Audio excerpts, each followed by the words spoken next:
শুভ নববর্ষ। তোমরা সবাই কেমন আছো? আশা করি ভালো আছো, আমিও ভালো আছি। তো আজকের দিনটা ছিল পয়লা বৈশাখ, তাই আমরা চলে এসেছি তালতলা 52 বিঘে ভূতের মেলায়। আর এখানে ছিল পাট ঠাকুর, সন্ন্যাসী বাড়ি। তো এখানে পাট ঠাকুর প্রত্যেক বছর পূজিত হয়। আমরা প্রত্যেক বছর আসি, কিন্তু 6 বছর মতো আসা হয়নি, 5-6 বছর আসা হয়নি। আর এখানে দেখছো শীতলা পুজো হচ্ছে।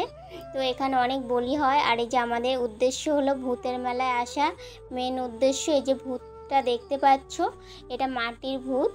মানে প্রত্যেক বছর এখানে রং করে এটাকে পুজো করা হয়। আর এখানে অনেক পায়রা, তারপরে ডিম, আর মানে অনেক অনেক বলি দেওয়া হয়, যেটা হলো পাঠা বলি বলে।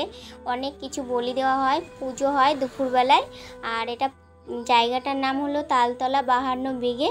আর তোমাদের এখানে কি এরকম পুজো হয়? অবশ্যই আমাকে কমেন্টে জানিও।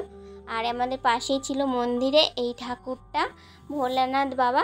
তো তারপরে আমরা চলে আসলাম আবার বাইরের দিকে একটা ছোট্ট মেলায়।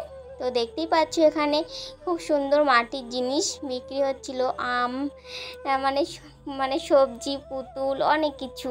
আর এখানে তো ছিল বাচ্চাদের খেলনা, ফুল, অনেক কিছু। আর এই যে গাছের এখানটায় সন্ন্যাসী পুজো হচ্ছে, মানে পাট ঠাকুরের যে পুজোটা হয়, সে চালান টালান ছাড়ে নাকি, ওইসব দেখার জন্য মানুষ ভিড় করে বসে আছে। আর এখানে দেখতে পাচ্ছ এইখানে শীতলা ঠাকুর আছে। আর এখানে হলো আর একটা ভূত, মানে ভূতের মেলা ঠাকুর, ভূত। তো আমি বেশি সামনে যেতে পারলাম না, তোমাদের দূরের থেকে দেখানোর চেষ্টা করলাম। আর এখানে কিন্তু দেখার জন্য প্রচুর লোকজন আসে। আমরা এসেছিলাম বিকেল 4:30 সময়, কিন্তু বাড়ি যেতে যেতে আমাদের 7টা বেজে গেছিলো।